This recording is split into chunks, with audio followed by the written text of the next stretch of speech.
Qué bueno que es estar nuevamente juntos para abrir las escrituras, escudriñar la palabra de Dios, recibir su mensaje una vez más, como cada vez que abrimos su santa palabra y nos dejamos iluminar por su Santo Espíritu. Gracias por estar cada uno de ustedes allí, como lo hacemos cada semana. Gracias por tener su Biblia abierta allí en la porción de esta semana, la que hemos empezado a estudiar el domingo pasado y que hoy concluimos. Eh, Gracias por tener allí su lápiz, lapicera, marcador, mate, té, lo que usted necesite para estar cómodo, confortable y prestar atención a los mensajes que vamos a recibir hoy, las enseñanzas que vamos a recibir hoy del estudio de la palabra de Dios. Así que les damos la bienvenida a todos ustedes y nos preparamos para estudiar. Los saluda Ada, les anuncia a ella el tema, el nombre de la porción, las escrituras que contiene y los temas de esta porción.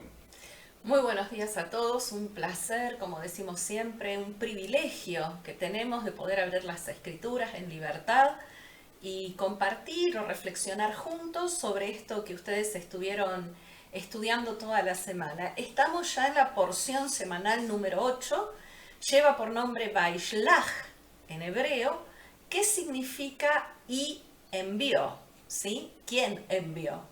Jacob envió. Y ahora vamos a ver a quién envió. Las lecturas que estuvimos estudiando es Génesis 32:3 al 36:43, Abdías 1 del 1 al 21, eso con respecto a la porción de los profetas, y del Nuevo Testamento Hebreos 11 del 11 al 20 y Apocalipsis 7 del 1 al 12. Vamos a ver los temas, ¿no? Son también temas diversos. Jacob se prepara para el encuentro con Esaú, el tributo que Jacob le da, Jacob luchando con el ángel en Peniel, el encuentro y la reconciliación entre Jacob y Esaú, el rapto de Dina, la deshonra de Dina que es vengada, Dios bendice a Jacob en Betel, Dios le cambia el nombre a Jacob, el nacimiento de Benjamín y la muerte de Raquel, la mujer amada de Jacob, muerte de Isaac, los descendientes de Esaú, y Esaú se separa de Jacob. Vemos en la porción de esta semana, nos encontramos a Jacob experimentando un cierto nivel de ansiedad. La última vez que había estado Jacob con Esaú, su hermano, había provocado que Jacob huyera para salvar su vida.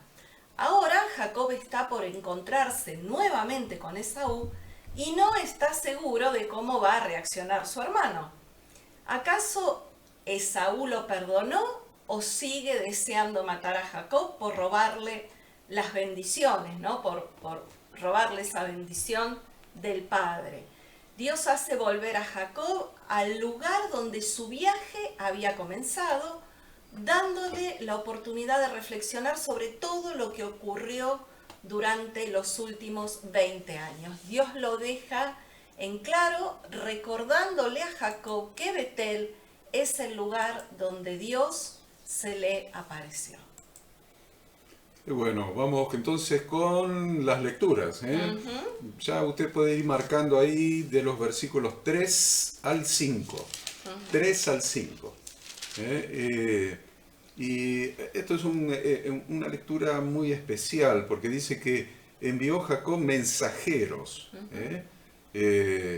Y esta palabra mensajeros, muchos la interpretan como ángeles.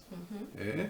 Entonces, esto es un tema que hay que tener muy, muy, muy en cuenta. Eh, eh, Esta interpretación de que estos mensajeros, que es la traducción de la palabra que se traduce ángeles, mensajeros, malachim, entonces, ¿por qué? Porque hubo un cambio para los que interpretan que fueron ángeles, dicen que hubo un cambio en la actitud de Esaú, que venía a matar, a vengar o a vengarse. Hubo un cambio, y que ese cambio fue producto de haber sido interceptado y recibido un mensaje de estos mensajeros. Ahora vamos probablemente a mencionar nuevamente esto, pero subráyelo, esa palabra mensajeros, ¿no? Porque dice que envió, y ahí está el nombre de la para allá, Vaishrach, que es y envió, y envió. Jacob mensajeros delante de sí a Esaú, su hermano, a la tierra de Seir, campo de Edom. Y les mandó un mensaje. Y este mensaje es muy interesante por la humildad del mensaje. Así diréis a mi señor, fíjense, a mi señor Esaú. Así dice su siervo, note, subraye, su siervo Jacob. Con Labán he morado y me he detenido hasta ahora, y tengo vacas, asnos, ovejas, siervos y siervas, y envío a decirle a mi Señor para hallar gracia a sus ojos. Es muy interesante esto. Ada nos va a explicar un poco más profundamente de qué estamos hablando. Sí, básicamente esto de esta corriente que sostiene que lo que envió Jacob son ángeles, justamente por cómo comienza el capítulo 32, porque el final de la porción de la semana pasada, en el versículo 1 y 2 del capítulo 32, dice: Jacob siguió su camino y le salieron al encuentro ángeles de Dios. Y dijo Jacob cuando los vio: campamento de Dios es este, y llamó el nombre de aquel lugar Mahanaim. Entonces, eso nos muestra claramente la protección de Dios sobre la vida de Jacob. Los ángeles de Dios salieron al encuentro de Jacob cuando Jacob obedeció la voz de Dios y llegó al lugar donde tenía que llegar, rumbo al destino que Dios le había indicado. Dios le había indicado: volvé a Canaán, ¿no? Volvé a la tierra donde está tu padre. Entonces dice el versículo, ahí el versículo 3 dice: y entonces Jacob envió mensajeros delante de él a preparar el camino. Y si vemos lo que la palabra de Dios dice con respecto al tema de los ángeles en Hebreos 1:14, dice: no son todos espíritus ministradores enviados para servicio a favor de los que serán herederos de la salvación. Entonces ahí nos está hablando, ¿no?, de estos ángeles que también obran, ¿no?, a favor de los herederos de la salvación. ¿Y quiénes somos herederos de la salvación? Somos nosotros, ¿no? Cada uno de nosotros, lo que hemos recibido la salvación a través de Yahshua. Y la verdad también es que decíamos que Jacob experimenta cierto nivel de ansiedad porque obviamente él estaba ansioso de ver a su padre, pero a su vez tenía miedo de encontrarse con su hermano. Por eso envía a Esaú este mensaje que Horacio decía, ¿no? Un mensaje amable y humilde. Jacob le dice que transmitieran su mensaje de forma exacta. Y fíjense que en ese mensaje llama a Esaú mi señor, y Jacob se llama a sí mismo tu siervo, para insinuar que no tenía intención de hacer hincapié en el tema de la primogenitura, ni tampoco volver a hablar sobre la bendición que él había obtenido de su padre Isaac. Vemos en estos primeros versículos que 8 veces Jacob le dice a Esaú mi señor. Y fíjense que de esa manera invierte la promesa que Dios le había hecho a Rebeca. Si nos vamos para atrás un par de para allá, las semanas anteriores, Génesis 25, vemos la promesa que Dios le da a Rebeca y le dice: le respondió Yahweh: 2 naciones hay en tu seno, 2 pueblos serán divididos desde tus entrañas, el un pueblo será más fuerte que el otro pueblo y el mayor servirá al menor. Y fíjense cómo acá Jacob se está poniendo de alguna manera debajo de Esaú, llamándolo mi señor. Y llamándose a sí mismo su siervo. Su siervo, exactamente. Bien. Entonces, bueno, vemos que en el versículo 5 hace un resumen, ¿no?, de su propia situación, le dice que no es un fugitivo, que tampoco es un mendigo, sino que Jacob deja en claro delante de Esaú que Yahweh lo había prosperado. Y también le dice Jacob que todo esto se lo manda a decir a Esaú para hallar gracia delante de sus ojos. Y estos ángeles que habían aparecido en los versículos 1 y 2, y que Jacob manda a hablar con Esaú, volvieron. En el versículo 6 volvieron, regresaron. Volvieron a Jacob diciendo, vinimos a tu hermano Esaú y él también viene a recibirte. O sea, es interesante. Él también viene a recibirte, qué hermoso diríamos, pero después de la coma dice, y 400 hombres con él. Ahí está el problema. Ahí empezamos con el inconveniente. Viene a recibirte, qué hermoso, y 400 hombres con él.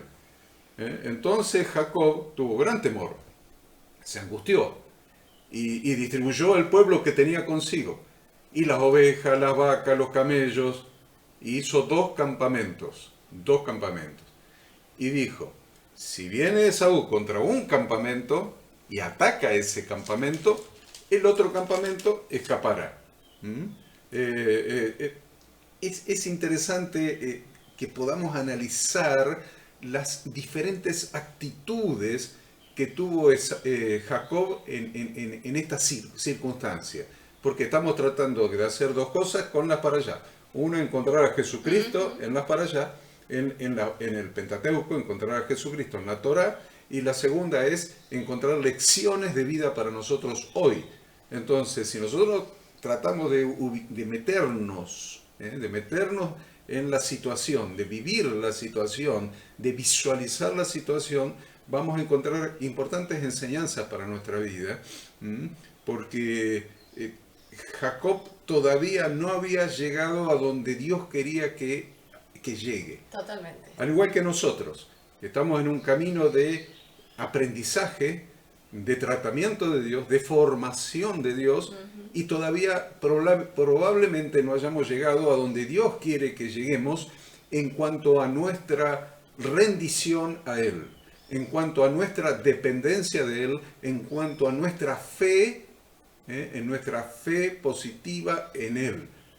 Porque Jacob, vamos a ver, todavía seguía pensando, resolviendo, sin consultar a Dios. Sin consultar a Dios. Está bien que pensemos, está bien que resolvamos, está bien que nuestra experiencia nos dé elementos para tomar decisiones. Pero Jacob se estaba olvidando de algo. De dos cosas se estaba olvidando. Una, de las promesas de Dios, y segundo, de consultar a Dios.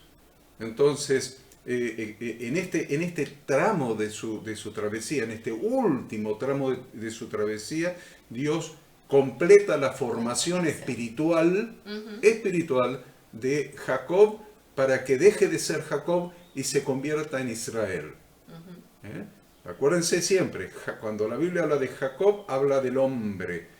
Cuando Dios le da el nombre Israel a la misma persona, está hablando de su aspecto espiritual como heredero de las promesas y como padre de la congregación de Yahweh. Así que veamos de estos versículos 6 a 8, Ada nos explica. Sí, bueno, vemos que Saúl lleva con él 400 hombres, ¿no? Por eso decimos que, dice la Torá ahí, que Jacob se asustó mucho y se angustió. Define dos emociones, podríamos decir, que estaba experimentando. Y antes habíamos hablado también de la ansiedad, ¿no? Que Jacob temiera por su vida es evidente a partir de la situación que acabamos de describir. Sin embargo, el hecho de que este versículo nos agrega y nos dice que también estaba asustado, estaba angustiado y asustado. ¿Asustado por qué? Porque temía que Esaú lo matara. Y estaba angustiado ante la posibilidad de que él tuviera que pelear contra Esaú y llegara a matarlo. Si bien esa situación no se dio, se podría haber dado, y obviamente eso le genera a él una angustia, ¿no? Angustia, el solo hecho de pensar qué pasa si Esaú me ataca, qué pasa si me tengo que defender y tengo que terminar matando a mi propio hermano, ¿no? Es muy importante esto porque ya nos deja una enseñanza, Ada, con esto. Nos está dejando la enseñanza de que si sabemos que Dios está con nosotros, porque sí lo sabemos, y sabemos que nuestros adversarios no nos van a poder hacer frente, porque es la promesa de Dios, entonces muchas veces tenemos la tentación de pensar en que Dios va a tomar la venganza, va a hacer justicia con nuestros adversarios y les va a ir mal. Entonces, muchas veces nos complace amontonar ascuas de fuego sobre la cabeza de nuestros adversarios, sabiendo que Dios está con nosotros, que es nuestro protector, nuestro socorro, nuestra ayuda, y entonces nos gozamos cuando esas ascuas de fuego se amontonan sobre la cabeza de nuestros adversarios. Y no es la actitud correcta, acá está demostrado, porque si Jacob sabía que Dios lo había mandado de vuelta a su tierra y a su parentela, sabía que Dios estaría con él, sabía que había promesas para su posteridad y aún promesas sobre la tierra, sobre la posesión, sabía todo. Entonces sabía que Esaú no lo podía vencer en la faz personal. Hay dos cosas que temió Jacob. Uno por su descendencia, claro, sí, por sus mujeres y sus hijos, por su descendencia, y otra, estando Dios con él, en hacer un daño a su hermano Esaú. Es una gran enseñanza, es una gran enseñanza. Dios está contigo, pero no te goces cuando tus adversarios sufren. Todo lo contrario, orá por tus adversarios, procurá acomodar las cosas para que la bendición de Dios llegue a tus adversarios, para que tus adversarios no sufran, sino que hay que orar por su salvación, porque le resplandezca la luz de Cristo a tus adversarios. No para que Dios los destruya, sino para que Dios los salve, para que le resplandezca la luz de salvación de nuestro Redentor Yeshua. Bien, y lo cierto es que este temor, ¿no? Él lo experimenta a pesar de, como vos decís, Dios le había dado todas las promesas, pero él, sin embargo, sentía cierto temor, siente intranquilidad, sienta ansiedad, lo que nos muestra este rasgo totalmente humano de Jacob, ¿no? Racionalmente Jacob confiaba en Dios, pero el hecho de que sintiera miedo y sintiera ansiedad era una reacción emocional normal, que todos los seres humanos, de una u otra manera, en mayor o menor medida, la vamos a experimentar hasta estas situaciones, en situaciones de incertidumbre. Hay una frase por ahí que dice que la ansiedad es exceso de futuro. Justamente como los seres humanos queremos tener todo bajo control y queremos saber qué va a pasar, cuando no sabemos qué va a pasar, no sabemos qué va a pasar mañana, qué va a pasar dentro de un rato, eso genera ansiedad. Solo porque sabemos algo racionalmente, eso no implica que la ansiedad va a desaparecer. O sea, a nivel cognitivo, Jacob lo sabía, conocía todas las promesas que Dios le había dado. Sin embargo, no podía dejar de experimentar algún grado de ansiedad. Y la pregunta esencial no es si sentimos ansiedad, sino si seguimos actuando en función de nuestros objetivos en Dios y de nuestros valores y de nuestras certezas a pesar de la ansiedad. El problema de la ansiedad es cuando la ansiedad te paraliza, la ansiedad hace que no avances. Sin embargo, Jacob la sintió y sin embargo siguió adelante con todo lo que él había planeado. Por eso es de alguna manera un ejemplo de cómo debemos enfrentar la ansiedad. A pesar de que él la sintió, él se hizo cargo de la situación y se preparó funcionalmente para distintas posibilidades. Por eso él, vamos a ver, ¿no?, los pasos que sigue, cómo es todo este capítulo 32 nos habla de este preparativo de Jacob para el reencuentro con Esaú. Entonces él planeó la ruta de los obsequios o la posibilidad de enviarle los obsequios, y de esa manera apaciguar a Esaú. A su vez planificó cómo armar los campamentos, ¿no? Cómo pararlos por si era necesario luchar contra su hermano y los hombres que venían con él. Y además, como tercera estrategia, oró con todas sus fuerzas. Entonces, es importante que aquí también sigamos sacando enseñanzas y aprendamos cómo actuar cuando estamos ansiosos. Nos preparamos en forma efectiva para lograr resultados diferentes y realistas. Y obviamente y fundamentalmente oramos a Dios pidiendo que nos ayude y nos guíe a través de nuestros desafíos, que pueden ser diarios, semanales, mensuales o a largo plazo. Necesitamos esa estrategia y esa acción y esa confianza puesta en Dios. Es importante esta enseñanza entonces. Acción con oración. Exacto, siempre. Es acción con oración. No es sentarte a descansar y orar. No es sentarte a descansar y orar.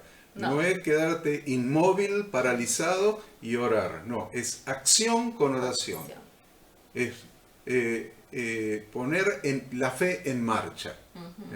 Hacer todo lo que esté a nuestro alcance y estar en oración para que Dios cierre las puertas que no se deben abrir y abra las puertas que no se deben cerrar, porque la palabra en Apocalipsis lo dice: Él abre las puertas que nadie puede cerrar y cierra las puertas que nadie puede abrir.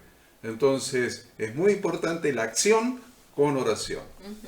Después, en estos pasos que hablábamos, ¿no? En primer lugar decimos, le envió regalos a Esaú. Y la verdad que como estrategia está fantástico, porque si uno puede evitar una confrontación por medio de un acto diplomático, teniendo en este caso que entregar algún regalo, entonces es la mejor opción, porque se logra el mejor resultado posible con el menor costo. Si estos regalos podían comprar la paz, podían comprar esta reconciliación y evitar el derramamiento de sangre, obviamente esa era la mejor opción. Por otro lado, Esaú debía saber que si no funcionaba esta intención de apaciguamiento de la relación entre ellos, Jacob estaba completamente comprometido y decidido a luchar y hacer lo que fuera necesario para proteger a su familia. Esto también, ¿no? Jacob trata de que Esaú lo entienda.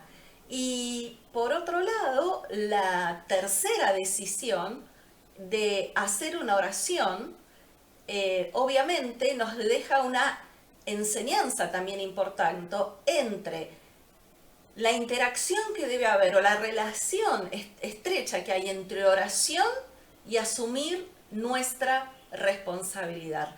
Recurrir a la oración como un remedio inmediato, como manera de eludir la propia responsabilidad, es contrario al propósito de Dios. Es lo que recién Horacio decía, es oración y es acción. La oración nos recuerda que al fin de cuentas todo absolutamente viene de Dios, todo depende de Dios. Pero no es apropiada la oración si no es acompañada de un hacer nuestra parte y demostrarle a Dios que somos responsables y hacemos todo lo que podemos, todo lo que está a nuestro alcance. Jacob nos enseñó que incluso en los momentos más difíciles, cuando todo parece estar perdido, jamás debemos darnos por vencidos, sino siempre dirigirnos a Dios con un corazón sincero, contrito y humillado. Y obviamente no tenemos duda que al ver la actitud, ¿no? Cómo Esaú va cambiando su posición, creo que nos deja también en claro, como decíamos al principio, que fueron ángeles los que ahí estuvieron ministrando a favor de Jacob. Con esa visita de estos ángeles, Esaú tomó real y verdadera conciencia de que a pesar de que él tenía 400 hombres armados, él contra Dios no iba a poder pelear y vencer, porque es como dice la palabra, el ángel de Yahweh acampa alrededor de los que le temen y los defiende. Qué interesante, ¿no? Porque Esaú se quería interponer Ujú. entre Jacob y la promesa que Dios le había hecho a Jacob Exacto. y a la descendencia. Ujú. ¿Eh? Pero eso es imposible, ¿eh? Porque Filipenses 1.6, siempre relacionando con el Nuevo Nuevo Testamento, Testamento. Filipenses 1.6 dice, estando persuadidos de esto, que el que comenzó en vosotros la buena obra, la perfeccionará hasta el día de Jesucristo. Dios Ujú. va a completar la obra que comenzó en cada uno de nosotros. Exacto. Pero debemos saber una cosa, no hay Esaú, ni hay 400 hombres armados que puedan detener aquella obra que Dios se ha propuesto Propuesto. hacer en cada uno de nosotros, que puede interferir a sus promesas. No hay ejército que lo pueda hacer, excepto una sola persona. Ni siquiera el diablo lo puede hacer, ¿eh? Ujú. Ni siquiera el diablo. Una sola persona puede impedir y malograr la obra de Dios, y es uno mismo. Tal cual. Uno mismo. Uno mismo es el único que puede interferir y malograr y hacer que no se cumpla la obra, el propósito de Dios, la obra que Dios ha comenzado en cada uno de nosotros. No es el enemigo, no es el adversario, no es un ejército, no es espada, no es el mundo, no es el sistema, no es la pobreza, no es la falta de trabajo, no es la falta de salud. Nada de eso puede impedir la obra que Dios ha comenzado en nosotros, excepto nosotros mismos. Ténganlo en cuenta, porque si algo interfiere en la obra que Dios ha comenzado en tu vida, no examines el entorno, examínate a ti mismo. ¿Mm? Avanza más. Bien, bien. Ujú. Vamos entonces del... Ahí solamente quisiera hacer una aclaración con respecto a la estrategia de dividir el campamento en dos. Por un lado, el campamento de Lea, del cual desciende Judá, interesante, y por otro lado, ¿no? El campamento de Raquel, de la cual desciende Efraín a través de José, ¿no? Vemos ahí también Las representadas dos casas de las dos Israel. casas de Israel. Bien, seguimos. Del 9 al 21, Sí, la eh, oración que hace ujú, Jacob. qué interesante, ¿no? Del 9 al 21. Ahí márquelo, Sí, es márquelo, hermosa. márquelo, Ujú. Es porque esa oración que hace Jacob acá en este momento de angustia, de ansiedad, cómo él se vuelve a Dios y abre su corazón y le pide, ¿no? A Dios. ¿qué tenemos que hacer en tiempo de angustia entonces? Ujú. ¿Qué tenemos que hacer en tiempo de angustia? A ver. Doblar las rodillas, volvernos a Dios, clamar a Dios, pedir a Dios. Acá, además, también vemos que su petición fue específica. Le dice, líbrame ahora de la mano de mi hermano. ¿Eh?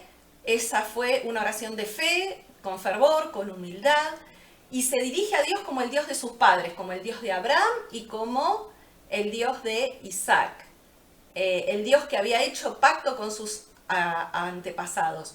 Y después además le recuerda a Dios, por si Dios se hubiera olvidado, le dice, me dijiste vuélvete a tu tierra. En el versículo 9 le dice eso.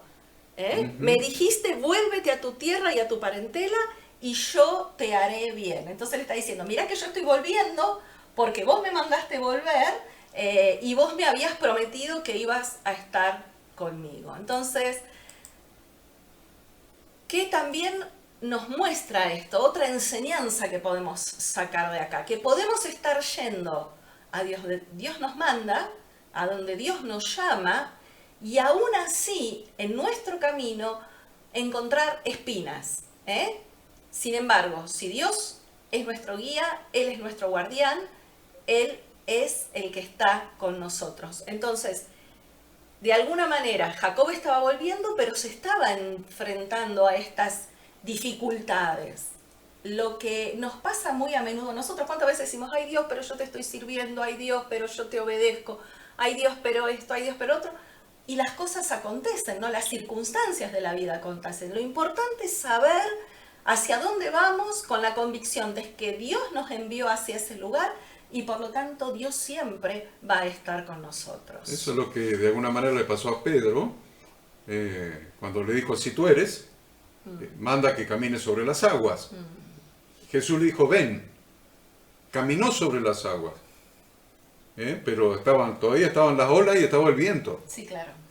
no habían desaparecido ni el viento ni las olas. Tal cual. Entonces, cuando sacó la mirada del objetivo, del propósito, cuando sacó la mirada de Jesús y vio el viento y las olas, se empezó a hundir. Entonces, muchas veces Dios nos manda hacia un camino, hacia un propósito, hacia un llamado en nuestra vida, un propósito en nuestra vida. Es muy importante esto, tener un propósito por el cual vivir. Decía, creo que Martin Luther King, que el que no tiene un propósito para vivir, no tiene... un propósito para morir. Un propósito para morir tampoco tiene un propósito para vivir. El que no tiene un propósito tan grande en su vida que sea suficiente como para entregar su vida por eso, se quedó sin propósito para vivir. Entonces, por más que Dios te marque un propósito, primer paso es buscarle el propósito para nuestra vida. ¿Para qué vive cada uno de nosotros? ¿Cuál es el propósito de tu vida? Y una vez que lo hayas encontrado, empezar a caminar hacia el propósito, pero no va a ser el camino sin cardos, sin espinas, sin adversidades, como le pasó a Pedro. Hay que mantener los ojos en el Señor y caminar a pesar del viento, a pesar de las olas, a pesar de los 400 soldados con el que venía Esaú, caminar en el propósito de Dios. Algo que me llama mucho la atención también ahí, en esta porción que estamos leyendo, del 12 al 21, donde Dios le dice, a Jacob Dios le dice, vuélvete a tu tierra y a tu parentela y yo te haré bien.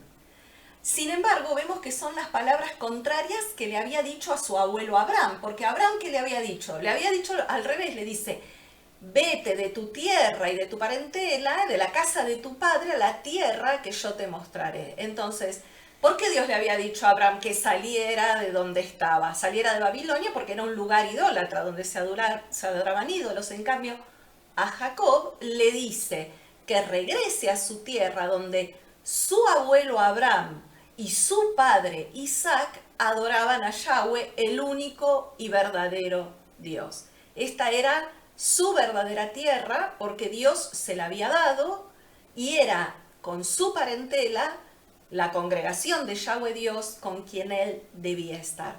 Y luego algo interesante vemos ahí también es que estos 20 años de servicio de Jacob sirviendo a Labán, de Jacob lejos de su familia, había tenido que ejercitar la paciencia, había tenido que aceptar o soportar la humillación, había tenido que soportar ser engañado. ¿Recuerdan cuando Labán cambia a Raquel por Lea? Entonces vemos que todo ese tiempo había moldeado y purificado el carácter de Jacob, y como decíamos al principio, con este acontecimiento relatado en esta porción, estos acontecimientos de esta parashá, Dios termina de alguna manera de moldear ese carácter de Jacob. Bueno, él reconoce también que había salido sin nada y que ahora vuelve lleno de hijos y de criados. Entonces, Jacob reconoció que cuando él huía en busca de justicia por mano propia, porque había hecho justicia por mano. Exactamente, porque había hecho justicia por mano propia, había robado esa bendición, vemos que se va sin nada, con un simple bastón. Él reconoce que con un simple bastón había cruzado el río. Sin embargo, ahora que regresa en obediencia al mandato de Dios, Dios le había puesto sobre 2 campamentos, que serían las 2 casas de Israel, de alguna manera, sabiendo que todo lo que Dios había hecho o hace a nuestro favor, Él lo va a volver a hacer. Salmo 77 dice, me acordaré de las obras de Yahweh. Sí, haré memoria yo de tus maravillas antiguas. Meditaré en todas tus obras y hablaré de tus hechos. Qué importante es esto, ¿no? Que también en estas situaciones de angustia, ansiedad, temor, nunca dejemos de mirar para atrás para ver la mano de Dios obrando en nuestra vida a través de la historia.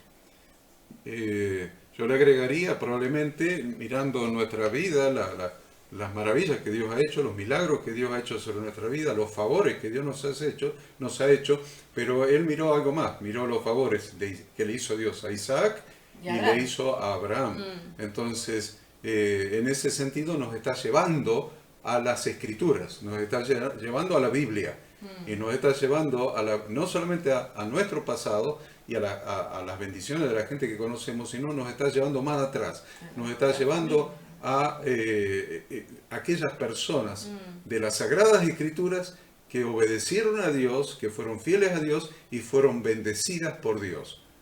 Igual que lo hizo Jacob, miró hacia atrás a sus antepasados.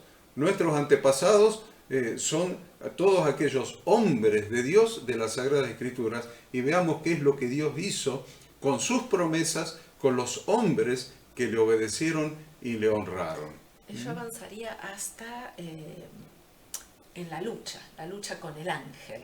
Bien, entonces vamos Una a cuestión de tiempo. saltear y saltear, esperen que veamos hasta dónde.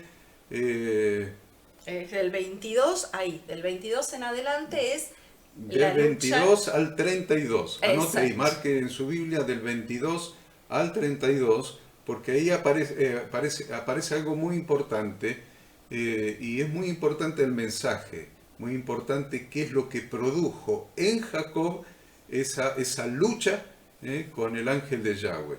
Entonces, independientemente de si las palabras en hebreo están bien traducidas, si están correctamente traducidas en la profundidad o no, ahí hubo una lucha.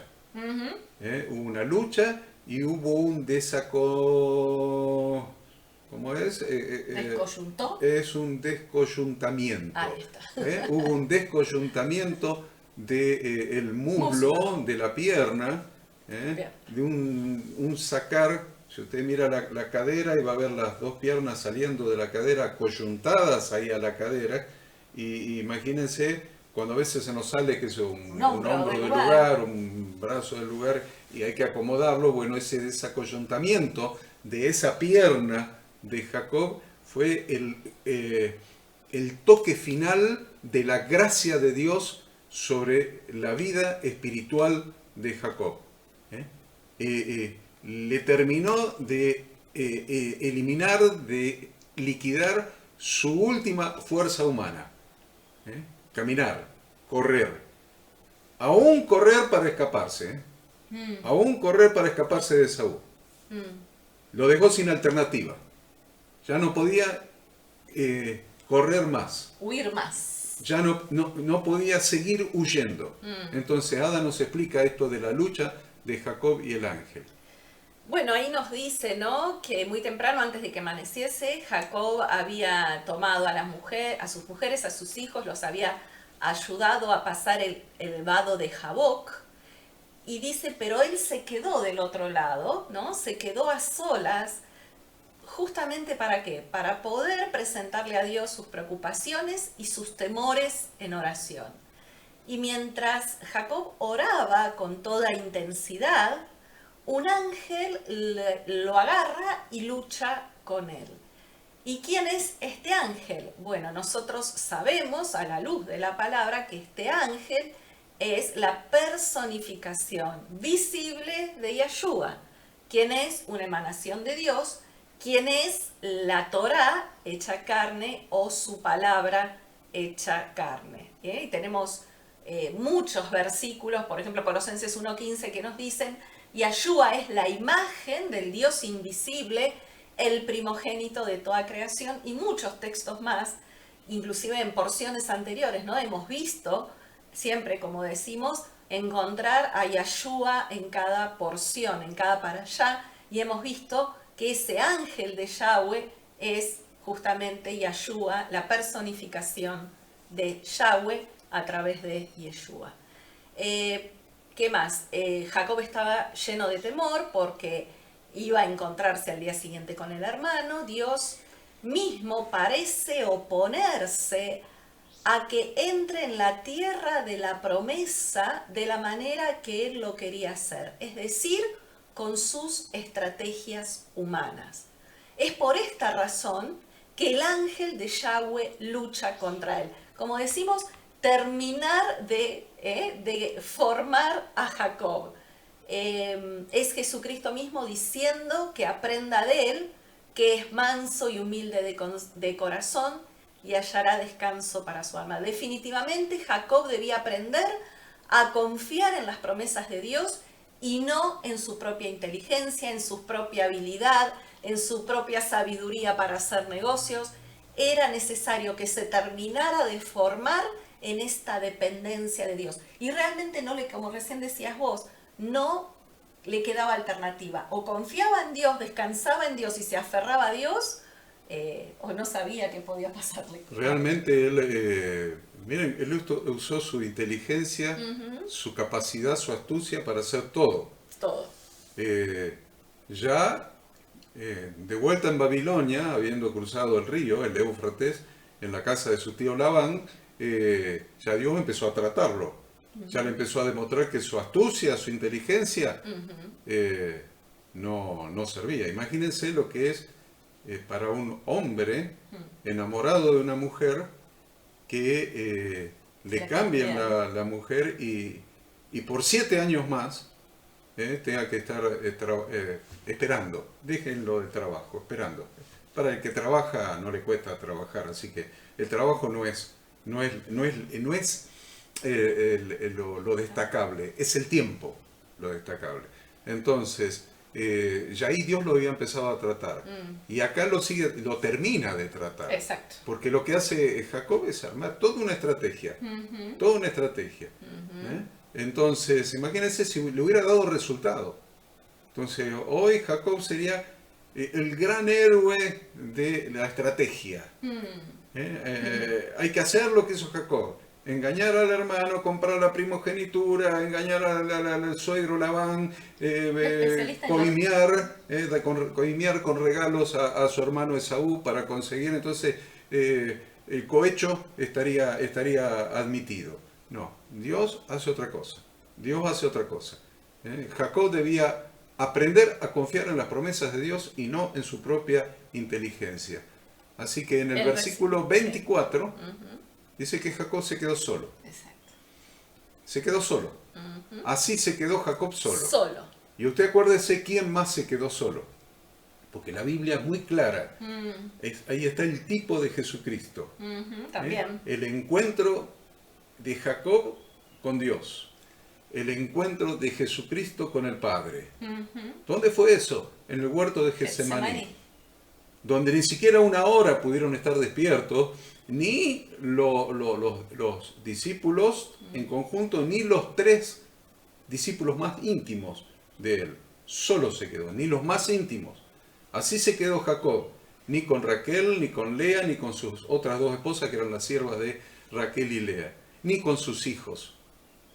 Solo. Entonces, el camino que muchas veces Dios nos hace transitar es un camino solitario. Sí. Entonces, el camino solitario te lleva, ese momento de soledad frente a Dios, te lleva a mirarte hacia adentro. Eso es lo que quería Dios con Jacob, que se examinara, su vida desde que nació agarrado del talón de Esaú. Por eso llamaba a Jacob, el que viene del talón, el que suplanta. Entonces, esa introspección, esa mirada hacia adentro, es a donde Dios lo quería llevar. Porque esa conexión con Dios y ese mirarse hacia adentro en la presencia de Dios es lo que hace reflexionar y hace hacia la persona darse cuenta de sus errores.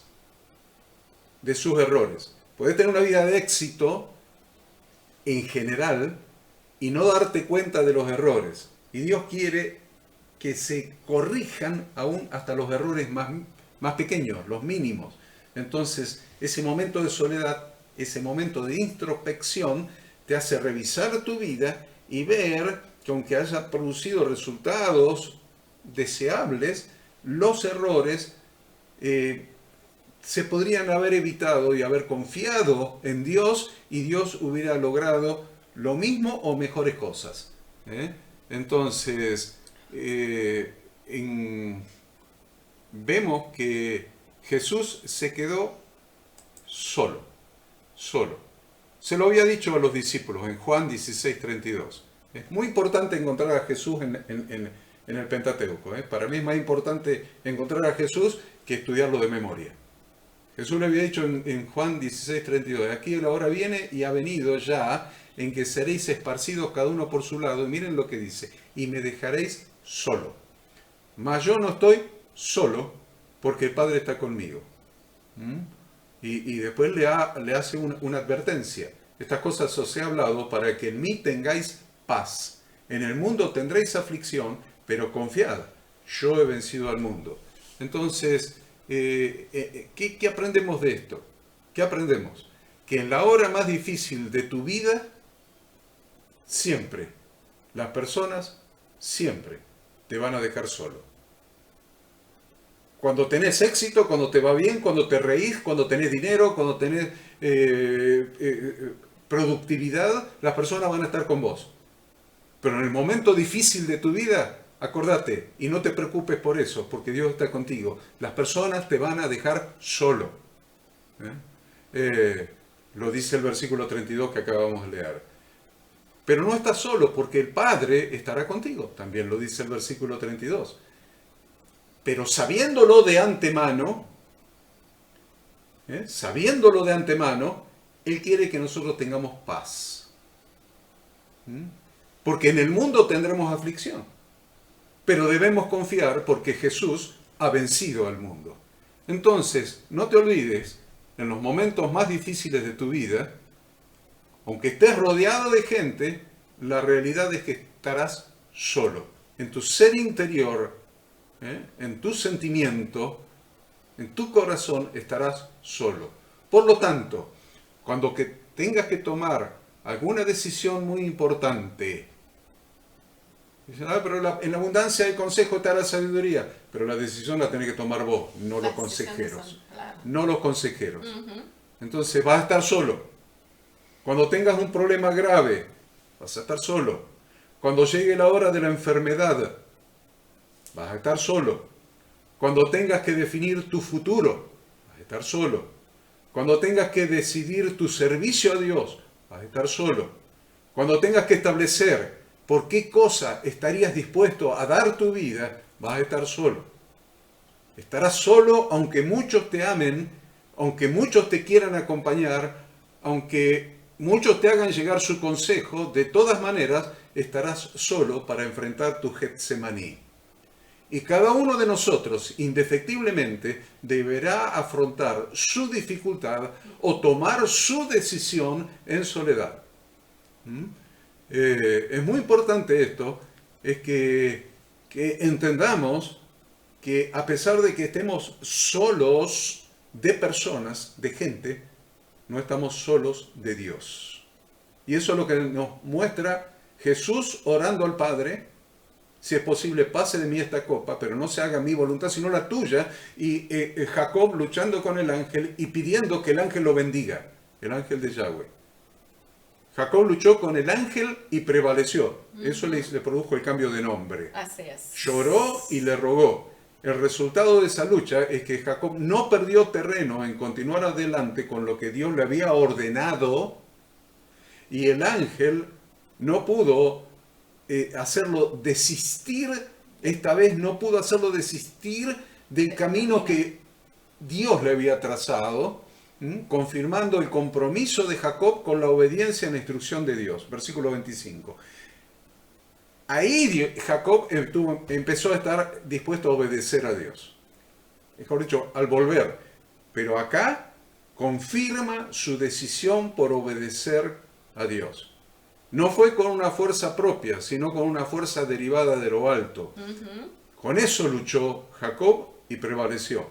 En su espíritu, el que intercede por nosotros, es el Espíritu Santo. Nos ayuda en nuestra debilidad. Ahora, le metió una marca, un recordatorio. Hay un recordatorio, de esta no te olvidas más.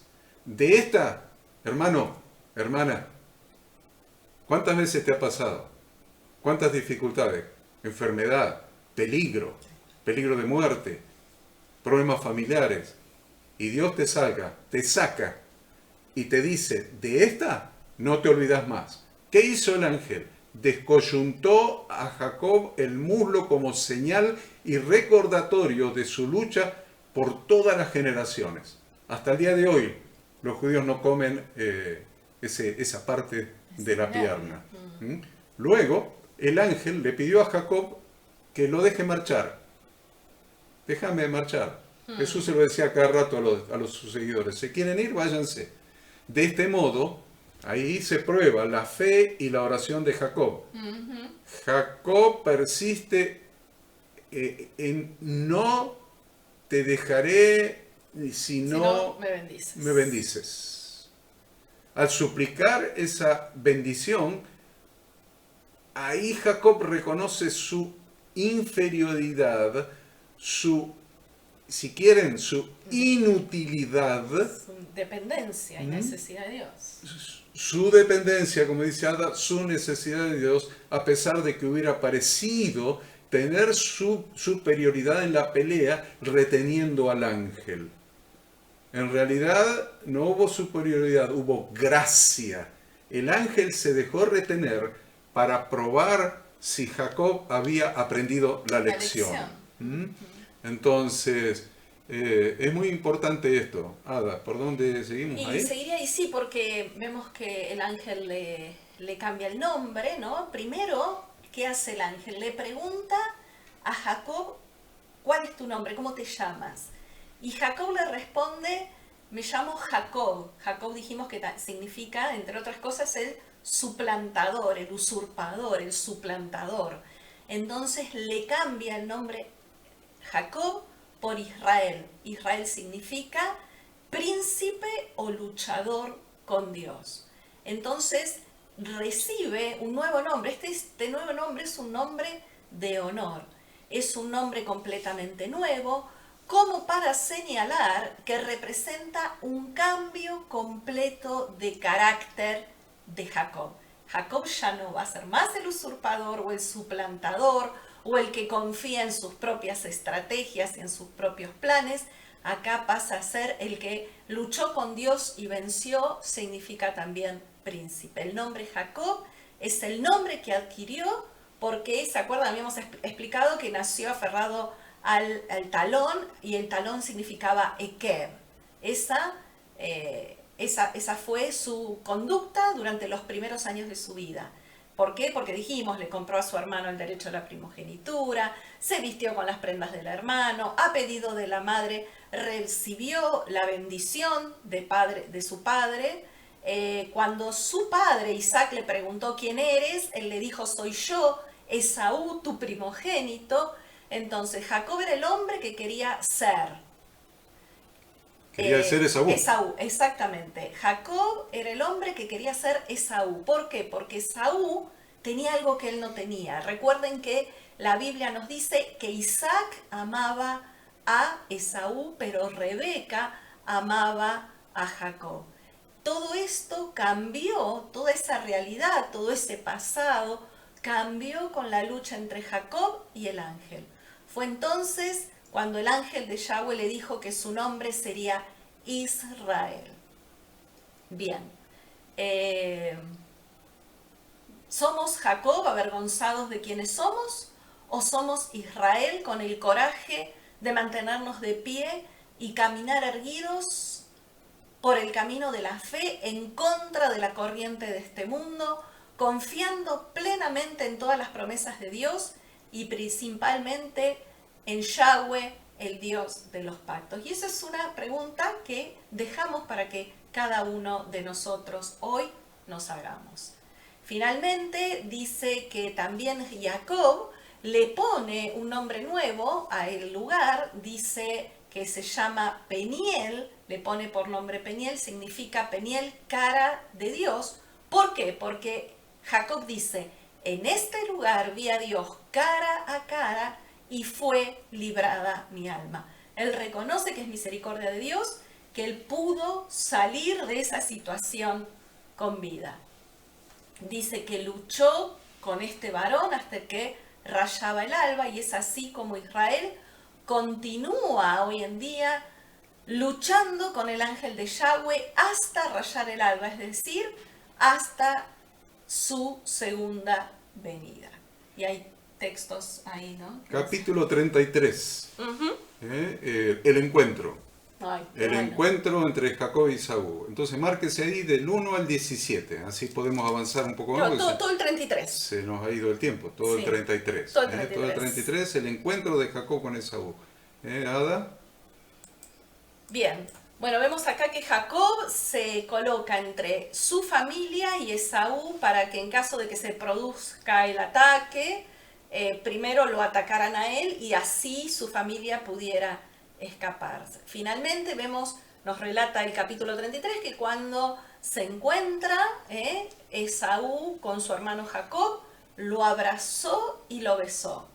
Jacob se inclinó a tierra 7 veces, le rindió homenaje como hermano mayor. Esaú corrió a su encuentro no con furor, sino como quien estaba reconciliándose con su hermano de corazón. Dios tiene en sus manos los corazones de todos los hombres y puede cambiarlos como y cuando quiere mediante un poder silencioso e irresistible. Vemos, ¿no? Entonces, este cambio también, ¿no? De actitud de Esaú. Dice que ambos se abrazaron, lloraron. Jacob, obviamente, lloraba de alegría por ser recibido por su hermano. Y Esaú lloró a lo mejor por pena y por vergüenza. Sin embargo, el corazón de Esaú vemos que no había sido sanado completamente. ¿Por qué lo vemos? Porque vemos que a lo largo de la historia transmitió generacionalmente su odio por Israel. Y su nieto Amalek atacó a los débiles de Israel que marchaban en la retaguardia cuando salían de Egipto. O sea que no hubo en realidad en Esaú lo que nosotros llamamos una verdadera sanidad interior. Y también vemos claramente las características de cada uno en el momento que hacen el encuentro, porque dice que Jacob llevaba ganado, pero Esaú llevaba hombres de guerra. Es decir, Jacob seguía siendo un hombre de paz, pero sin embargo, Esaú seguía siendo un cazador de animales inocentes. ¿Cuál es tu carácter? ¿Qué aprendemos acá de esto que acaba de decir Ada? ¿Qué llevaron a su encuentro ambos hermanos? Si recordamos, lo vamos a ver a Jacob, que era un hombre de casa, de su casa, no de cazar, sino de su casa, de su tienda, claro. de su tienda que representaba la cobertura de la Torá, claro. La jupá, la cobertura de la Torá, la cobertura de Dios. Entonces, ¿qué llevaba Jacob? Ganado, cosas domésticas, era un hombre de la casa, un hombre de la tienda, un hombre de la familia. Por eso lo amaba su mamá. Las mujeres son personas de familia, que hacen, dan a luz sus hijos, crían a sus hijos, son personas de familia las mujeres. Y Jacob había salido familiero. Y Jacob había salido una persona que amaba a la familia. Exacto. En cambio, Esaú era un hombre de guerra. Le encantaba estar afuera, en el campo, lejos, cazando. Jacob era un hombre de paz. El otro seguía siendo un cazador de animales inocentes, derramador de sangre de animales inocentes. Dice, pero los animales, no, los animales. El problema no son los animales, el corazón de cada uno. Tengamos en cuenta esto. ¿Cómo está tu corazón hoy? ¿Cómo está tu corazón hoy? ¿Cuál es tu corazón? ¿Buscas la familia o buscas la independencia? ¿Buscas la congregación o buscas tu independencia? ¿Te integras a la congregación o querés tener siempre razón y andar solo? Solo, aún estando acompañado, solo, aún yendo a las reuniones de la congregación, solo. ¿Cuál es tu corazón? ¿Sos un hombre de tienda, un hombre de Torá, un hombre de familia, un hombre de paz? ¿O un hombre vanaglorioso, egocéntrico, que le gusta la caza? Y es así, la caza. La violencia, estar siempre confrontando y siempre teniendo la propia opinión. Mire cómo terminó la propia opinión de Jacob. luchando contra Dios y siendo tocado en su muslo por el ángel, y no leímos el versículo donde dice que salió renqueando. Salió renqueando. O sea, quedó en su vida una marca de su lucha. De su lucha. Bien. Sigamos entonces. Sí. Ahí se arma un lío de posesiones. Yo tengo mucho, yo tengo poco, yo tengo mucho, yo tengo demasiado, en el versículo 9, ¿no? Sí, en el 9 Esaú dice que él tenía mucho. Cuando en principio se resiste a recibir los regalos de Jacob, le dice, yo tengo mucho, le dice Esaú. Sin embargo, en el versículo 11 Jacob reconoce que tenía todo lo que Dios le había dado y que le pertenecía a él. Entonces, ahí también vemos una diferencia entre lo que quiso decir Esaú cuando dijo que tenía un montón y lo que Jacob quiso decir cuando dijo, tengo todo, todo lo que Dios me dio. ¿Por qué? Porque Esaú todo lo que Dios me dio y me pertenece. Exacto. Porque por más que Esaú decía, tengo mucho, no le pertenecía. Porque le pertenecía a Jacob. Esa era la primogenitura y era la promesa de la bendición de Isaac. Tengo mucho. Ajá, ¿quién te lo dio? ¿Es tuyo o tenés lo que le pertenece al que tiene la bendición?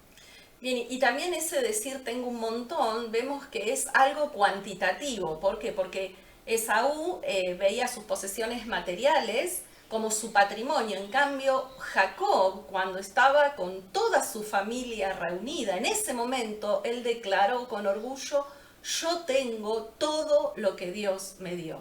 Nuestras posesiones más valiosas y más preciadas siempre sabemos que son las que el dinero no puede comprar, nuestra vida, nuestra salud, nuestras familias.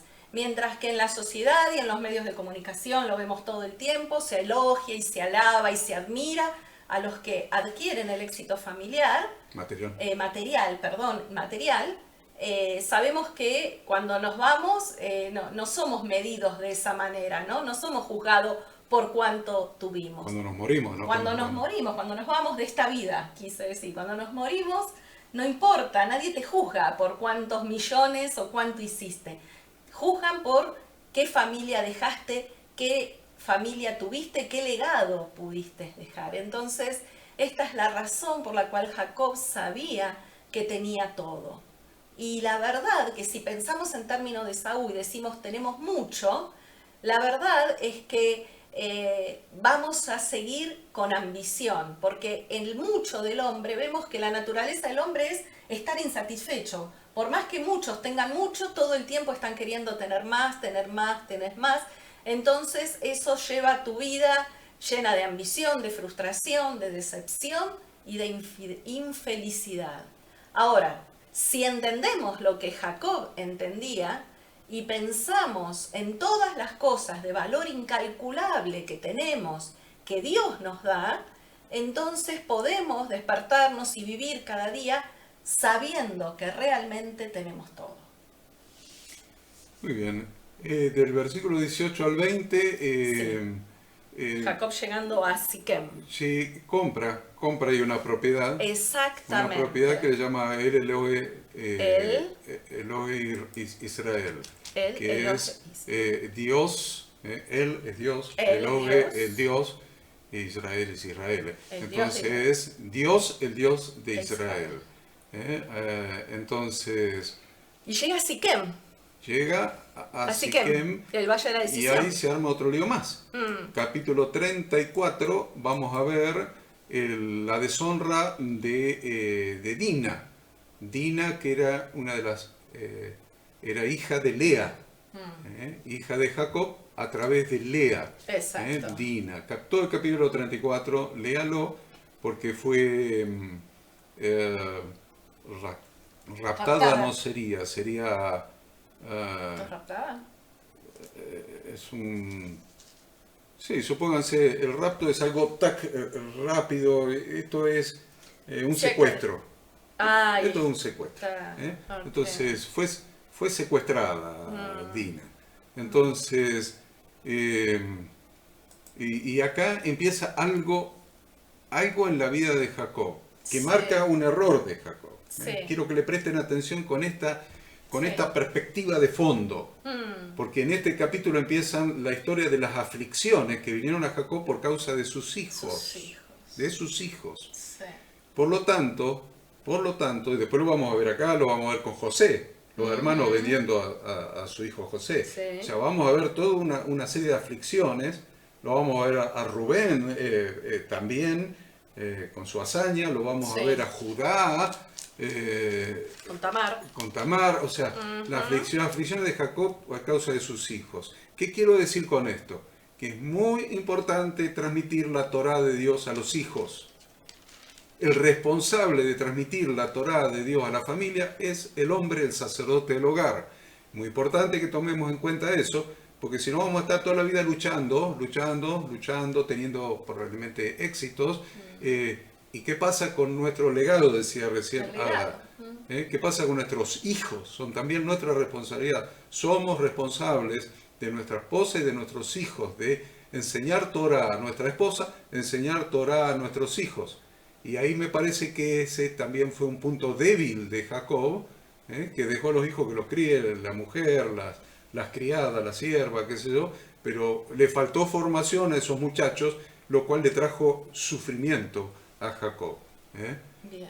Entonces, Y vemos, si avanzamos un poquito avanzamos más, entonces. acá vemos que son Simeón y Leví, el tercero y el cuarto hijo de Jacob, que eran unos jóvenes de alrededor de un poquito más de 20 años, quienes van a llevar adelante la venganza. Porque ¿qué hace Jacob? Creo que también es una falencia, como vos decías. En vez de él tomar cartas en el asunto, Jacob se lo comunica a sus hijos, lo que había pasado con Dina. Y ahí es donde intervienen Simeón y Leví y le causa a él tanta tristeza, ¿no? Ellos tenían la intención de rescatar a Diana, a Dina, perdón, no a Diana, a Dina, después de la estrategia que habían hecho, que era, bueno, hagamos que todo, engañándolos, diciéndoles, ok, vamos a dejar que ustedes se emparenten con nosotros, o hagamos las paces y que Dina se case con Amor con H. ¿Qué hacen? ¿No? Le dicen, bueno, entonces, como condición, circuncídense todos los varones de la ciudad. Y sabemos ¿qué hace? Ellos terminan ejecutando violencia. Por eso Jacob se enojó con estos hijos por esta violencia irreflexiva. Perturbaron la tranquilidad de Jacob, lo colocaron en una situación vulnerable en caso de que otras ciudades quisieran atacarlo por justamente esta actitud que él tiene. Jacob tuvo miedo de que una nueva actitud, esta vez de sus hijos, impulsiva, de hacer justicia por mano propia, sin haber consultado con Dios, lo condujera a que a perder la protección de Dios y la bendición de Dios, ¿no? Entonces Es muy interesante lo que hicieron estos muchachos, ¿no? Muy Usted trágico. dice, ¿lo hicieron algo malo? Y está en discusión. Yo no estoy tan seguro que hicieron algo malo. Sí estoy seguro de que Jacob seguía teniendo miedo. De eso sí estoy seguro porque la Biblia lo muestra clarito. Seguía teniendo miedo. Probablemente Simeón y Leví se excedieron, Claro, porque en definitiva Siquem, que fue el príncipe, sí que. Siquem, que fue el príncipe que violó a Dina, merecía morir. Y tal vez Amor, su papá, Amor, el padre Siquem. también probablemente merecía morir ya sabemos, porque los padres son los que educan a los hijos. Entonces, pero Porque lo estaba ahí. apañan. Estaba ahí, Siquem el príncipe que fue el violador y Amor El el padre. rey que consintió a un malcriado como este, que le dio todos los gustos, entonces lo que él quería Quería un gusto más. lo agarraba, Claro. lo Porque era el lo príncipe. tomaba porque era el príncipe malcriado. Entonces, con que hubiera muerto Siquem y Amor, tal vez hubiera estado. Claro. eh, Se excedieron. pero se excedieron porque realmente dijeron, bueno, vamos a ver si ustedes quieren ser parientes nuestros, vamos a circuncídense porque nosotros estamos todos circuncidados. Claro.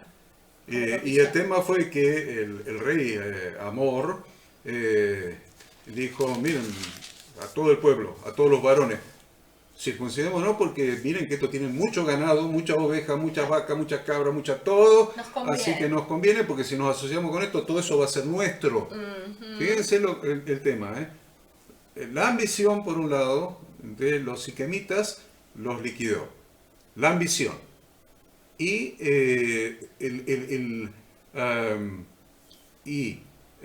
la sed de venganza de Simeón y Leví le trajo angustia al padre, que tuvo miedo de que todas las naciones alrededor se les pusieran en contra por haber matado a todos los siquemitas. Claro, ¿eh? claro. Entonces, después vemos que eso no fue así porque ellos siguieron caminando y Dios puso temor en todas las naciones para que no los ataquen. O sea que otra vez vemos a la poca fe de Jacob, la poca fe, el miedo. Acuérdense que el miedo siempre es contrario a la fe. El miedo siempre es contrario a la fe. Entonces vuelve a tener miedo Jacob.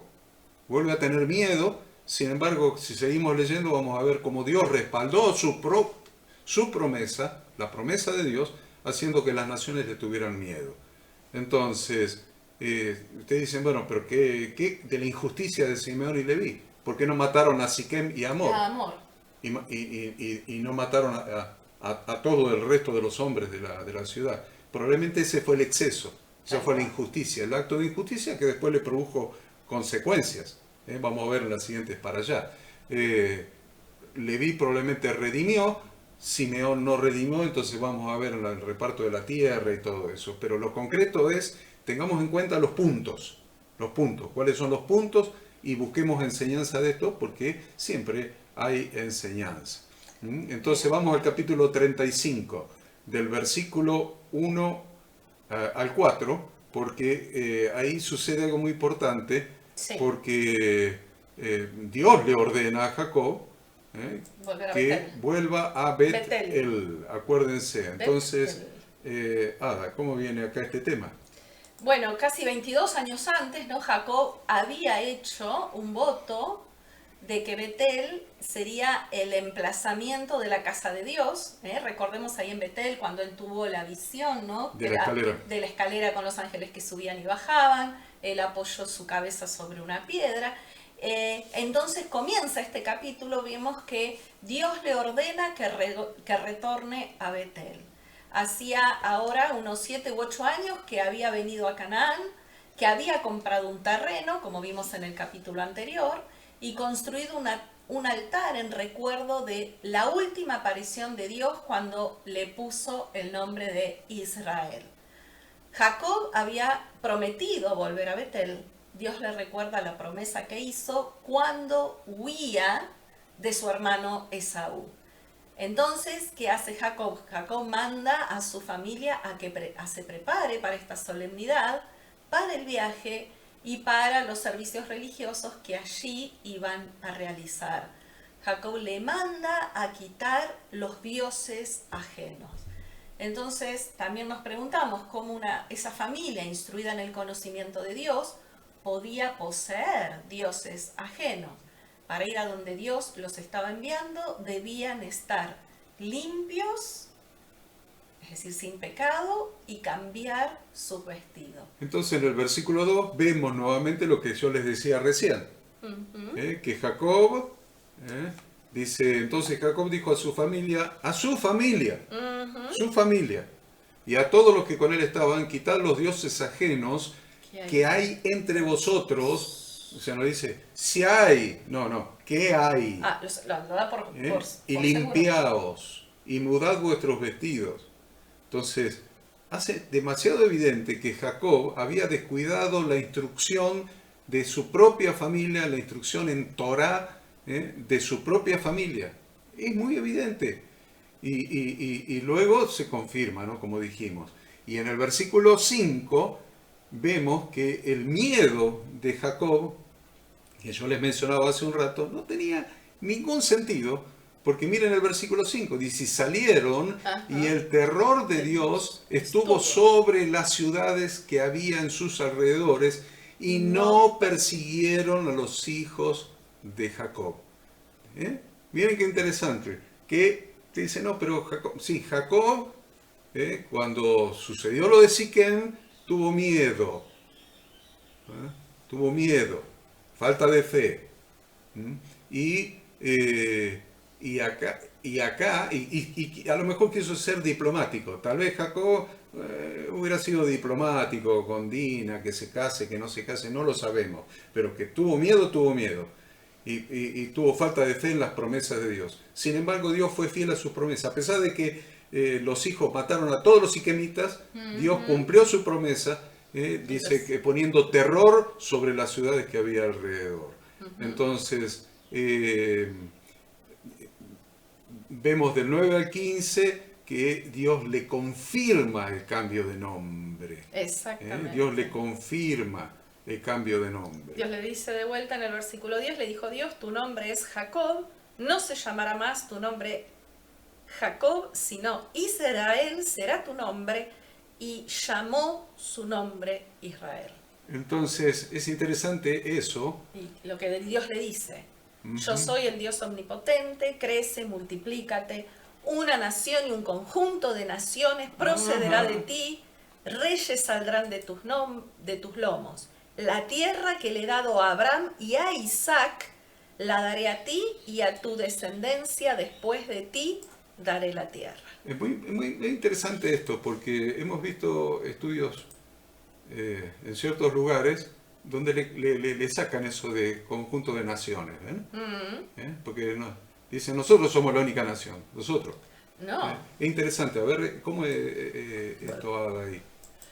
Bien, Dios le dijo que seguiría llamándose Jacob, como vos decías, para las cuestiones físicas y mundanas, y el nombre Israel para todo lo referente al papel espiritual que como patriarca debía cumplir.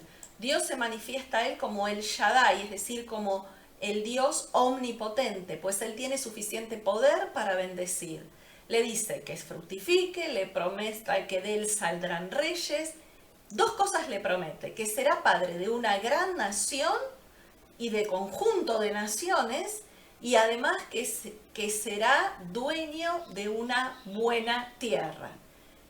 Estas dos promesas tienen un sentido espiritual, pues Yahshua es la prometida descendencia.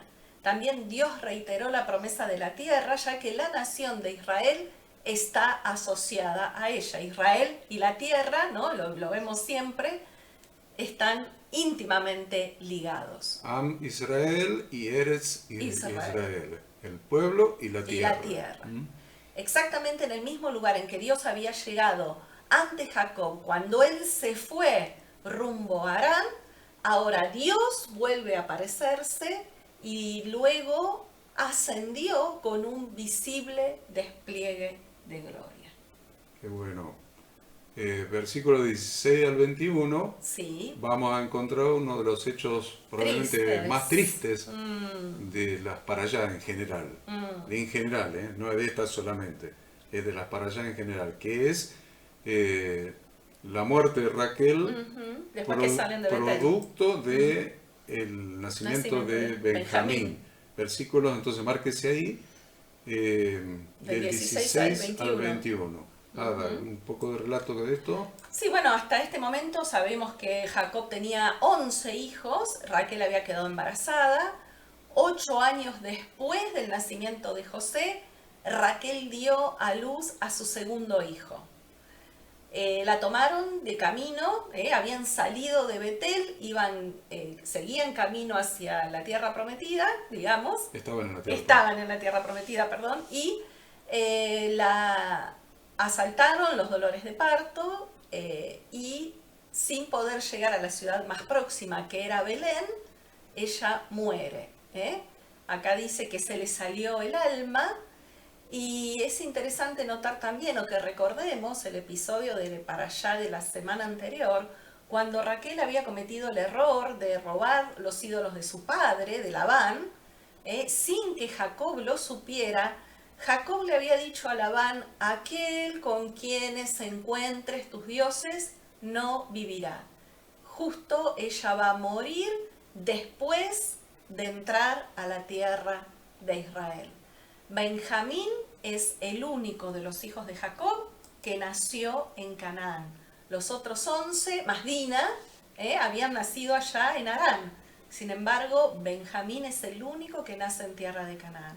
El nombre Benjamín significa hijo de la diestra, o hijo del poder, o hijo de la fuerza, sentado a mi diestra para bendición, en realidad para ser apoyo en mi vejez, ¿no? En la vejez de Jacob. Y lo vemos porque Jacob había perdido a su hijo José, claro, y se había apoyado de tal manera en Benjamín. Yo creo que los errores que cometió Jacob con sus hijos, sus 11 hijos mayores, incluido José, acuérdense, incluido José, que en definitiva tenía un problema de ego en sus diferentes formas. Creo que ese error no lo cometió con Benjamín, en mi opinión. Y se había apoyado, el corazón, dice la Biblia, de Jacob estaba ligado a su hijo Benjamín. Por lo tanto, eso es lo que le explicaba, creo que Judá a José en Egipto, si le sacaban, si perdía ese hijo Benjamín, y sus canas irían a la tumba con dolor, porque su corazón estaba ligado al corazón de Benjamín. Es muy interesante atar toda la historia, todo el contexto, para ver la evolución, cómo cada uno de nosotros va evolucionando espiritualmente, cómo va haciendo un aprendizaje.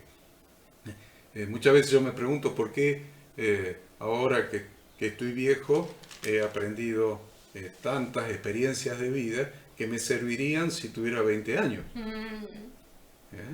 y no hubiera cometido los mismos errores.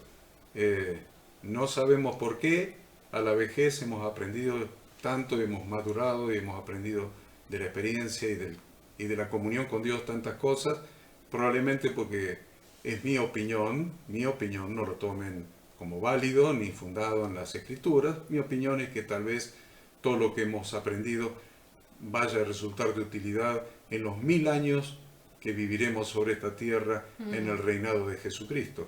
Probablemente, porque si no, no tiene sentido que la escuela de la vida. La escuela de la vida la completemos cuando ya estamos por morir y no la podemos poner en práctica.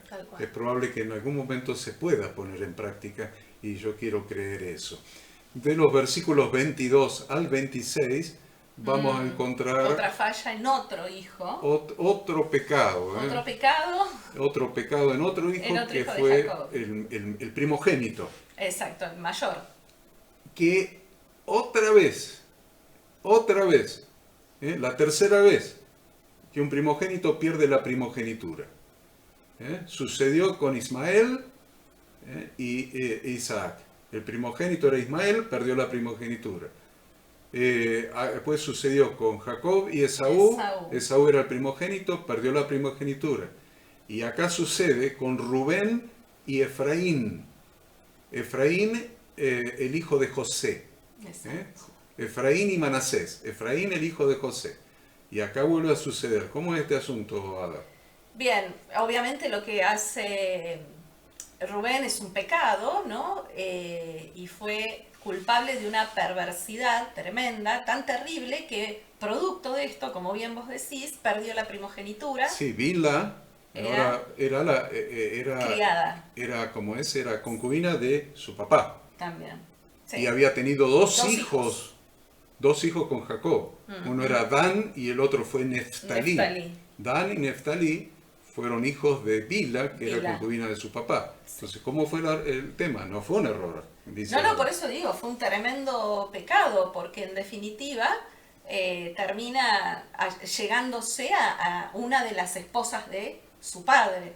Y obviamente, consecuencia de este pecado, todo pecado tiene consecuencias, la primogenitura recayó sobre Efraín, el hijo de José, uno de los hijos que José va a tener en Egipto.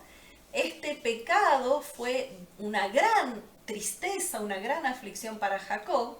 Aquí se da por primera vez los nombres de las 12 tribus. En estos versículos se los menciona completo, a las 12 tribus. Y finalmente vamos de los versículos 27 a 29, que vamos a terminar esta porción con los versículos 27 a 29. Yo se los leo, Ada se los explica y con esto terminamos esta porción.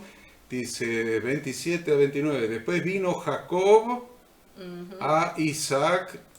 Y a usted ya se le pasó desapercibido porque está cansado a esta hora. Nosotros también. A ver, vino Jacob a Isaac. Epa, ¿de qué estamos hablando? Estamos hablando de que ese papá Isaac que había bendecido a Jacob con la bendición que le hubiera correspondido a Esaú, y que después a instancias de Rebeca, su esposa, mandaron a Jacob a la tierra del tío, de Labán, para que no lo mate Esaú, pero en realidad el verso que le hicieron a Isaac era que lo mandaban a que busque esposa. Entonces, a su mamá no la volvió a ver nunca más, porque su mamá murió en este periodo de 22 años, probablemente que él estuvo en Harán. Mamá murió, Rebeca, pero Jacob vivió más de 180 años. Entonces, cuando retornó, Isaac vivió 180 años, por lo tanto, cuando Jacob retornó, Isaac todavía estaba vivo. Claro. Entonces, Jacob, y es muy importante esto, Jacob vino a Isaac, su padre, en Mamre. ¿Qué es Mamre? Mamre es el lugar donde vivió Abraham e Isaac. ¿Se acuerdan de Mamre, donde salieron con los 318 siervos a derrotar a los 4 reyes en la época de la guerra contra Sodoma, y que salió Melquisedec a recibirlo? Bueno, vaya ahí, léalo. Entonces ahí vivían, en Mamre, a la ciudad de Arba, que es Hebrón, donde habitaron Abraham e Isaac. Y fueron los días de Isaac 180 años. Y exhaló Isaac su espíritu y murió, y fue recogido a su pueblo, viejo y lleno de días, y lo sepultaron. Miren, ¿quiénes lo sepultaron? Esaú y Jacob, sus hijos. Hada la última reflexión para completar esta para allá. Sí, nos imaginamos, ¿no? Ese reencuentro de Jacob con su padre, un hecho lleno de amor, un hecho sumamente emotivo. Y decimos 22 años porque 20 años Jacob pasó con Labán y 2 años se pasó viajando de regreso a casa. Jacob se había ido como un fugitivo, dijimos, con las manos vacías, ahora había vuelto con 12 hijos y un inmenso campamento. Pero la dicha de esta reunión se vio empañada por la ausencia de Raquel, como vimos versículos anteriores, porque Raquel había muerto y fue enterrada camino hacia Belén. Sí, la ausencia de Raquel y la ausencia de Rebeca, ¿no? Que era la mamá de Jacob. Exactamente. Padre e hijo permanecieron juntos hasta que Isaac falleció 21 años más tarde. El versículo 29 nos habla de la muerte de Isaac. Isaac fue un hombre tranquilo, un hombre pacífico, y algo que también llama la atención, fue el más longevo de los patriarcas. El que más vivió fue Isaac, 180 años. La Torá no sigue un orden cronológico porque obviamente vamos a ver que recién después aparece el relato de la vida de José. José fue vendido 12 años antes de la muerte de Isaac. Isaac murió en buena vejez, anciano y lleno de días. La Torá menciona el amistoso encuentro entre Esaú y Jacob en ocasión del funeral de su padre. ¿Por qué? Porque ellos juntos van a participar del entierro de su padre. Al igual que lo habían hecho con Abraham, Ismael e Isaac. Capítulo 36, que es el último, nos habla de la descendencia de Edom, de Esaú, que recibe el nombre de Edom por el guiso rojo por el cual vendió su primogenitura. Habla de las mujeres que tomó, y de los hijos y las hijas, pero habla de una cosa muy importante, y con esto cerramos, que se fue de la tierra de Canaán. Entonces ahí está la relación de las tierras. Es Am, que es pueblo, y tierra. Eretz. Am Israel, pueblo de Israel, y Eretz Israel, tierra. La relación de pueblo y tierra de Israel, que fue Canaán. Ahora, le había dicho Dios a la promesa, dijimos recién, de las naciones que saldrían de Abraham. Bueno, evidentemente acá hay una nación, que es la nación de Edom, que es la nación de Esaú, pero el tema de la tierra fue la promesa hecha a Jacob, no a Esaú. Entonces, acá se cumple esa parte por una cuestión muy simple. Tenían tanta riqueza, tanto ganado, que no alcanzaba el pasto y las aguas para tanto ganado. Entonces decide Esaú irse a Seir. Seir. Se va a Seir, cambia de tierra y queda la tierra de Canaán, según la promesa de Dios, para Jacob. Y Esaú va a Seir. Y Seir usted lo van a encontrar cuando estudiemos, cuando muere el amado Moisés, Aarón, cuando muere Aarón en el monte de Or, y ellos quieren pasar por esa tierra de Edom, quieren cruzar, y no se los permiten, Edom, y entonces vuelven hacia el Mar Rojo para rodear la tierra de Edom. O sea, ya se habían instalado en esa zona de Seir, ya no fueron más copropietarios de la tierra de Canaán, porque esa tierra Dios se la había dado a Jacob. Esto pone en orden muchos temas históricos también. Actuales, conflictos actuales. Bueno, entonces, dicho esto, esperamos que este estudio de la Parashá les haya resultado de interés, que la pueden seguir reflexionando a lo largo de este día de reposo, hasta que caiga el sol, en familia, en la familia de la fe, y que Dios los bendiga, los guarde, y que su Espíritu Santo haga luz su santa palabra en sus mentes y sus corazones. Gracias por acompañarnos. No dejen de congregarse. Shabbat Shalom.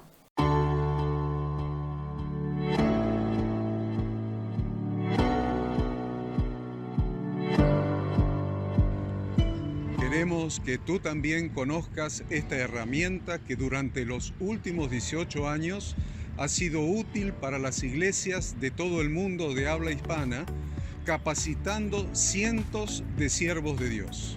Las formas de aprender están cambiando y Ministerio Bíblico Internacional, a través de su facultad bíblica, brinda programas de formación ministerial bíblica, teológica y práctica para la multiplicación y edificación de la iglesia 100% online. Respondiendo a las necesidades de hoy, para aquellos que no cuentan con la posibilidad de asistir a clases presenciales, donde quiera que estés, en todo lugar, recibirás el material de estudio y verás las clases en vivo y on demand, accediendo a través de tu celular, PC, tablet o Smart TV. Recibe tu capacitación en las siguientes carreras: diplomado en teología para maestros de grupos de evangelismo y discipulado, licenciatura en teología pastoral, diplomado en teología y práctica ministerial para pastores, líderes y servidores. Súmate a los pastores que han organizado un grupo de estudio tutorial a distancia en la congregación con estudiantes locales y de las otras iglesias de la zona. Esta es tu oportunidad como seguidor de Cristo para comenzar tus estudios y completar tus exámenes desde la comodidad de tu hogar y en los horarios que tengas disponibles. Súmate al liderazgo de este tiempo y adquiere las habilidades, herramientas y valores necesarios para impactar el mundo con la palabra de Dios y transformar la vida de aquellos que creen al Evangelio. Para más información, ingresá a facultadbiblica.org.